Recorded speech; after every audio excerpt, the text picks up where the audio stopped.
Tomás, me da mucho gusto que estés aquí con nosotros. No es la primera vez. En esta ocasión organizamos con Sedatu, con Modelística, una empresa que está aquí en México, y con el Colmex organizamos un taller que yo creo que fue muy satisfactorio. ¿Sabes por qué creo que fue satisfactorio? Porque había muchos jóvenes y a mí me gustó mucho que muchos de ellos saben manejar las cosas, entonces van a tener la posibilidad de aprender rápidamente manejar tu modelo Tranus.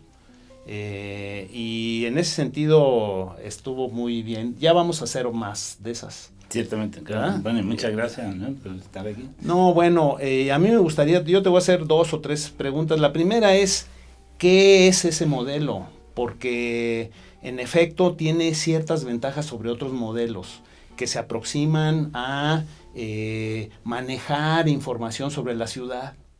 El tuyo ofrece algunas ventajas, no nada más técnicas, sino ventajas conceptuales, de aproximación al estudio de la ciudad, al análisis urbano.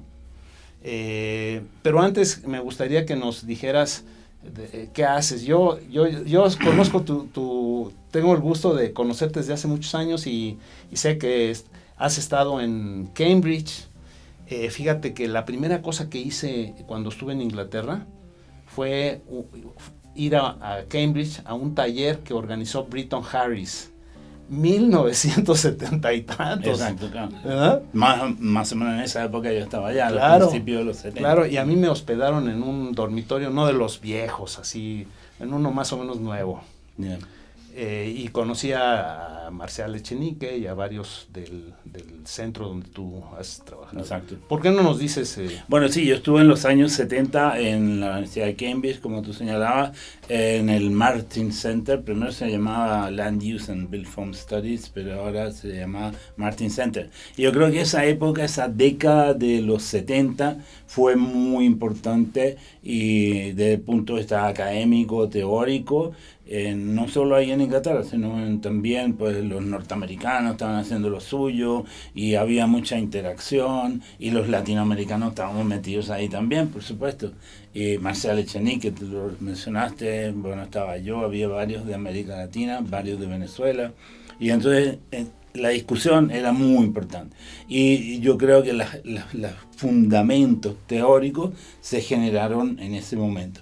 Yo entregué mi tesis en el 79, o sea, prácticamente toda la década dedicado a esa parte de la investigación, ¿no? Y después tuve la oportunidad de que me publicaran un libro que salió unos años después, en el mismo Cambridge University Press, y vamos, esa es como la culminación teórica. Como tú señalaste, no es el modelo Tranus, que ya me voy a referir un poquito más, es como el resultado de eso y la expresión en términos de software de toda una teoría que es lo que está detrás, y eso es lo importante, porque no es simplemente, digamos, tratar de poner los números en contexto y a relacionar unas cosas con otras. Hay toda una teoría que está ahí detrás, claro. Y eso es quizás lo más importante. Reúne Urban Economics, economía urbana, teoría de la renta del suelo.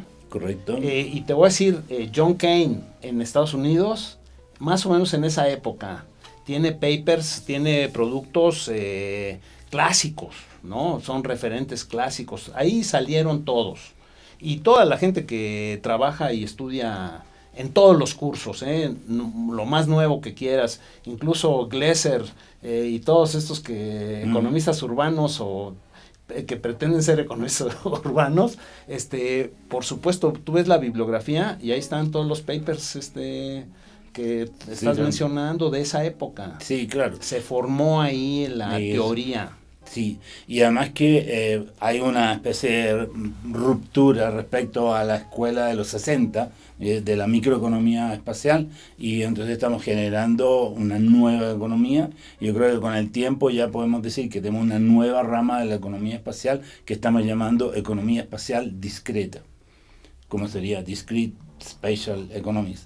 Y es muy importante esto porque es lo que permite, o nos ha permitido, a diferencia de nuestra generación anterior a la mía, que venían en la escuela neoclásica, nos ha permitido representar ciudades reales. O sea, no hablar en el aire, sino pues, y eso es muy importante porque te permite cotejar la teoría con lo que existe en la realidad. Sí. Entonces, si tienes suerte, tu modelo no funciona en alguna parte que luego puedes mejorar y por lo tanto vas constantemente en un diálogo entre realidad y teoría.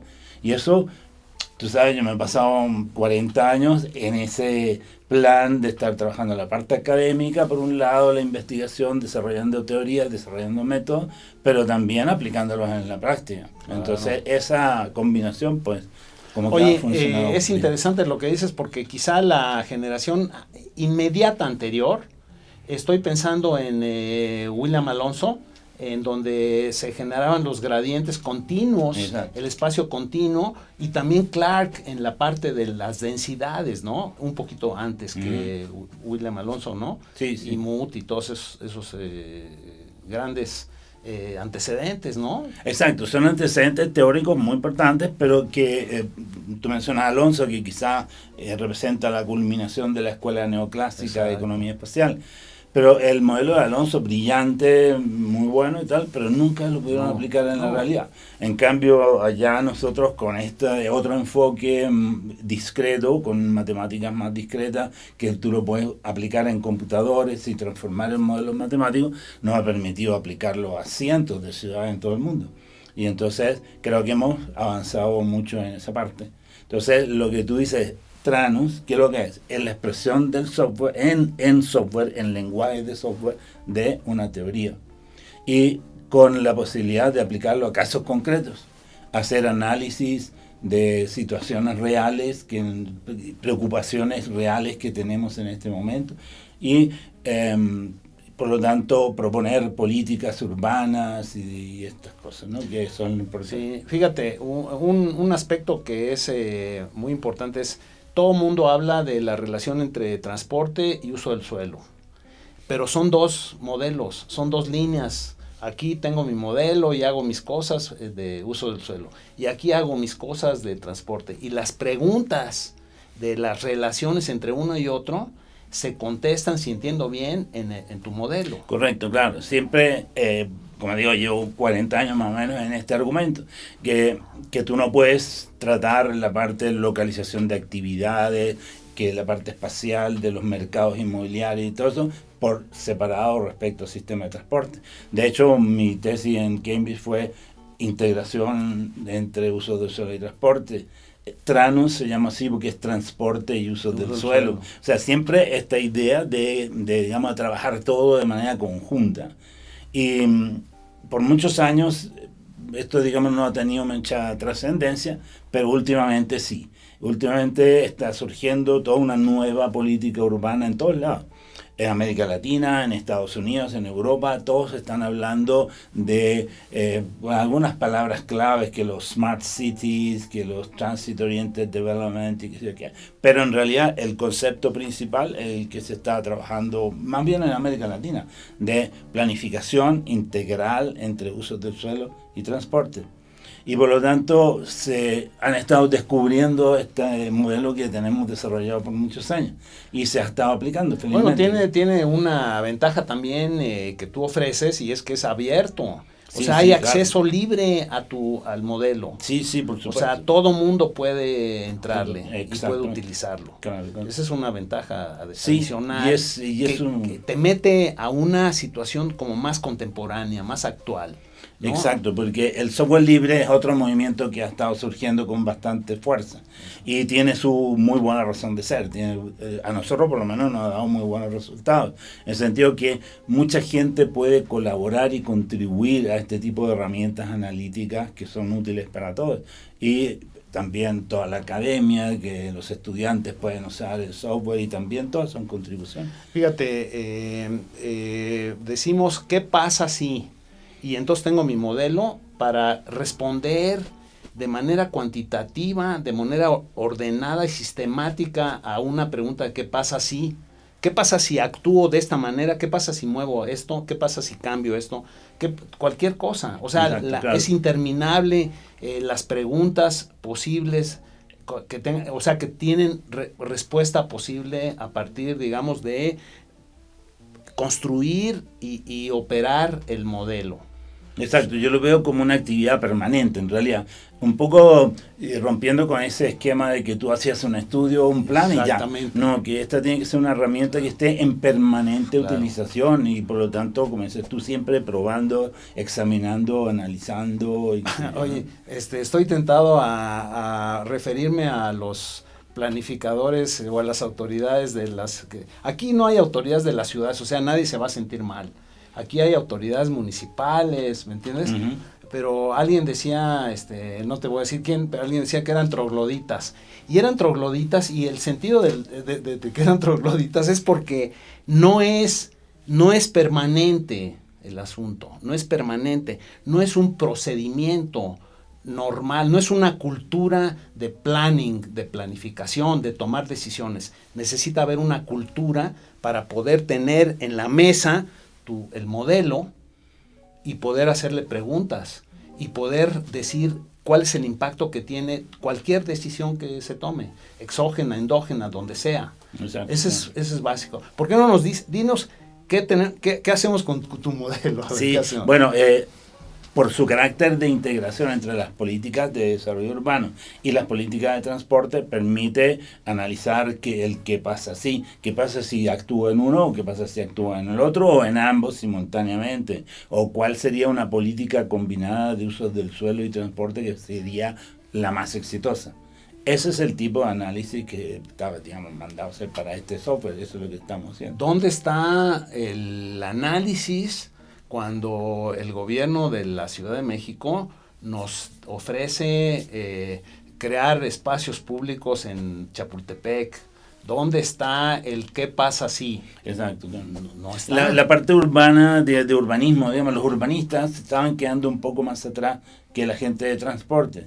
Y de hecho, la mayor parte de los planes y la inversión que hacen los gobiernos en las ciudades se van para el lado de transporte y se olvidan de la parte urbana, de la parte de desarrollo urbano, que más bien se lo dejan a las empresas constructoras y eso, que hacen lo que pueden, pero no necesariamente son los hacedores de ciudades al final. Claro, claro, es un estudio es una estimación financiera, pero no tiene posibilidades, digamos, de decir cuál va a ser el impacto que va a producir la creación de un espacio de esa naturaleza, una transformación de esa naturaleza. Claro, entonces como te digo, la tendencia ahora mundial, y algunos países están más adelantados que otros, es ir hacia esos planes integrales. Y en este momento me ha impresionado mucho la legislación nueva en Brasil, que exige exactamente eso. O sea, a partir de un ámbito de 500.000 habitantes para arriba, todas las ciudades tienen que hacer un plan de desarrollo urbano integrado con el transporte. Y no pueden hacer dos planes, tienen que ser uno solo. Y tienen que haber inversiones equilibradas en uno y en otro. Y, por ejemplo, el plan urbano de Sao Paulo, que cualquiera que está aprobado, vigente, que lo puedes consultar en internet, la mayor parte de las medidas no son de transporte, son todas orientadas a reordenar el desarrollo urbano, hacer que la disposición de actividades en el espacio sea más equilibrada y la gente tenga que viajar menos. Fíjate, no tenemos, ofrece es un instrumento y ofrece la posibilidad de ver lo que se hace aquí generalmente en todas partes, ¿no? Se toman decisiones fragmentadas. Vamos a crear una línea nueva del metro. Y se estudia la línea nueva del metro, pero no hay posibilidades de responder a la pregunta ¿qué pasa en todo el resto? Exacto. ¿Y qué pasa con diferentes sectores? ¿Cómo se van a comportar los diferentes sectores una vez que se ofrece, hay una oferta nueva o distinta? ¿No? Exacto, claro. Y el otro concepto muy importante es que la movilidad que digamos ahora está, la verdad, en la mente, en la boca de todo el mundo, que se discute mucho, se habla mucho de movilidad sustentable, etcétera, pero como si fuera un problema de transporte. Lo que hemos demostrado que la movilidad no solo depende del transporte, sino que depende de mucho de cómo son la ordenación de las actividades en el espacio, el mercado inmobiliario y todo eso, puede contribuir más a una movilidad sustentable que un metro, que una nueva autopista. Claro. Por ejemplo, la experiencia con construcción de autopistas urbanas ha sido, la conocemos aquí en México, que no necesariamente lleva a una mejor movilidad sustentable. Claro. Cuidado si no te la empeora. Claro. Entonces, la vía no es por ese lado. No es por construir, porque es para mejorar la movilidad. Tú puedes decir, puedo mejorar la facilidad de transporte, ok, pero también puedo mejorar, ordenar un poquito mejor mi ciudad para que la gente no tenga que viajar tanto, evitar ese extremo desequilibrio que ha sido, hoy en día ha terminado siendo un suplicio para millones de personas. Claro, un costo social increíble. Oye, qué bueno que mencionas eso de sustentabilidad, porque creo que nos mete a dos aspectos importantes. Y la pregunta, ¿cómo incorporar aspectos que tienen que ver con medio ambiente? En términos de emisiones y todo que se deriva de reducir la movilidad, la necesidad de moverse. Esa es una, ¿no?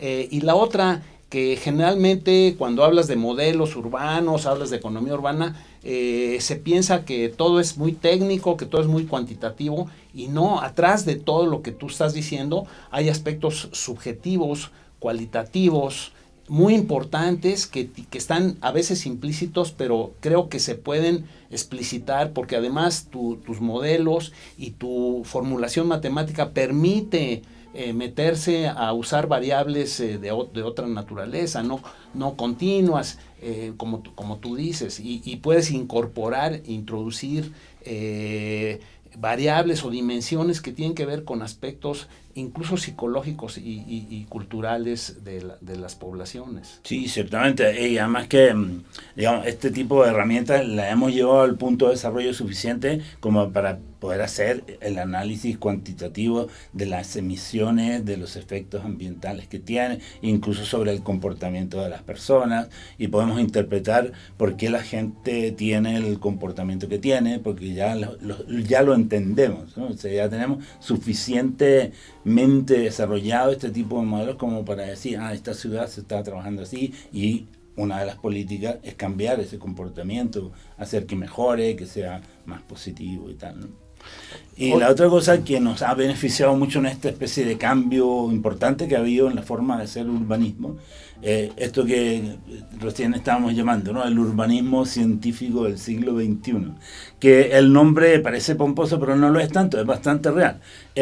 Todo lo que ha ocurrido en los últimos 10 años en términos de disponibilidad de información ha sido abismal, sorprendente. Sí.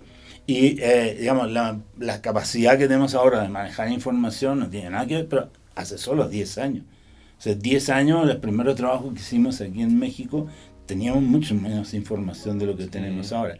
Y también la gente ha cambiado, porque los urbanistas jóvenes, digamos, que son muy importantes, la nueva generación que viene, está muy proclive a este tipo de análisis. Ya antes el urbanista, tú sabes, con mis tiempos, en tus tiempos, era un señor de papel y lápices de color y tal. Hasta ahora nos poníamos una bata blanca para parecer científicos. Pero ahora no, ahora la cosa ha cambiado muchísimo, y todo lo que es manejo de información digital, las imágenes satelitales, todo lo que disponemos ahora hace que este tipo de modelo sea todavía mucho más factible. No, Tomás, todo el tiempo, todo el mundo habla de megadatos, big data y cosas por el estilo, y dónde están, dónde lo recibes. Entonces, lo que estás ofreciendo con el modelo, si es que está implementado como forma de trabajo, de proceso, es la charola para recibir el big data. Exacto, porque, claro. Es increíble, porque ahí hay un vacío entre el big data y la preocupación del big data y cómo utilizarlo para... Que a veces ahora, antes no teníamos información, ahora tenemos demasiada información y no sabemos qué hacer con ella. Entonces sí, este tipo de metodología, por supuesto, te permite relacionar todos esos datos con otros. Sin embargo, ahí hay un gran afrenta y una tarea que tenemos que estar realizando permanentemente, y en eso estamos. Y que tenemos que desarrollar nuevas tecnologías, tenemos que desarrollar nuevas herramientas de análisis para estar al día con esta cosa impresionante que es la avalancha de información que nos está llegando, ¿no? Y la que vendrá. Si todo esto pasó en 10 años, imagínate qué va a pasar en los próximos 10, ¿no? Bueno, mira, déjame decirte, yo soy muy consciente de los tiempos aquí en estas capsulitas, y tú acabas de redondear perfectamente, y voy a aprovecharlo, ya me estoy haciendo profesional en este asunto, voy a redondearlo para terminar nuestra entrevista, pero ¿sabes qué? Bueno, somos muy optimistas, dentro de 10, no vamos a esperar 10 años, para ver cómo se ha cambiado la tecnología y todo. La próxima vez que estés aquí, espero que el año que entra, 2016 o algo así, nos juntamos de nuevo y pensamos en avanzar sobre nuestra plática de hoy. ¿Qué te parece? Muy bien, me parece estupendo. Bueno, te agradezco espero muchísimo. que en un año más ya tengamos muchas cosas nuevas que mostrar. Claro que sí. Claro. Muy amable, sí. Gracias, Bueno, Tomás. gracias. Muchas gracias.